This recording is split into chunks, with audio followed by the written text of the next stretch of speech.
নমস্কার বন্ধুরা, আজ বৃহস্পতিবার। আর বৃহস্পতিবারে মর্নিংয়ে মিনি ব্লগ নিয়ে তোমাদের সঙ্গে হাজির হয়ে গেছি। দেখো, সকালবেলা ঘুম থেকে উঠে বিছানা পরিষ্কার করলাম ফার্স্ট।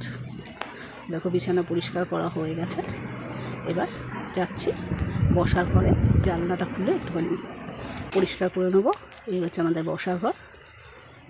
গাছগুলোতে একটু জল দিতে হবে, ইনডোর যে প্ল্যান্টগুলো আছে। আর আমি বসার ঘরে ইনডোর প্ল্যান্টে সবসময় ফিল্টারের জলই ইউজ করি।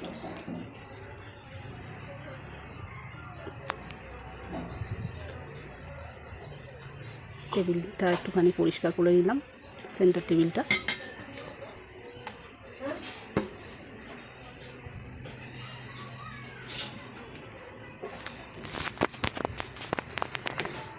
আমি তোমাদের সঙ্গে আমাদের লিভিং রুমটা কোনো এক সময় শেয়ার করে দেবো।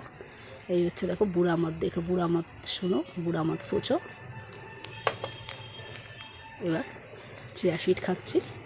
এটা প্রতিদিনের সকালবেলা চা বিস্কুট খাওয়ার আগে চিয়া সিডটা খেয়ে নিই, রাত্রেবেলা ভিজিয়ে রাখি। তারপর আজকে যেহেতু বৃহস্পতিবার, স্নান সেরে বৃহস্পতিবারে পুজোটা দিয়ে নিলাম। পুজোর ভিডিওটা তোমাদের সঙ্গে আজকে শেয়ার করলাম না, এর আগে অনেকবার শেয়ার করেছি। এদিকে মা ভাত বসিয়ে দিয়েছে, সবজি কেটে দিয়েছে, একটা পাঁচমিশালি সবজি হবে রাতের জন্য। আমার আজকে সকালে ব্রেকফাস্টে ছিল গোলারুটি, একটা লাড্ডু। এই খেয়ে আমি প্রতিদিন আমি সকালবেলা যেরকম আমাদের শপে আসি, শপে আসলাম। আসার পথে যেহেতু বাজার পড়ে, তাই বাজার থেকে কিছু সবজি কিনলাম। এই হচ্ছে ফ্রুটসের দোকান। আর বাড়ি থেকে বেরালে 2 মিনিটের রাস্তা আমার শপে আসতে, মানে আমার বাড়ি থেকে শপের ডিস্টেন্স। এই হচ্ছে শপের রাস্তা, দেখে বুঝতে পারছো এটা একটা বাজার। এই বাজারের দোকানের সামনে দুজন মাসি সবজি নিয়ে বসে।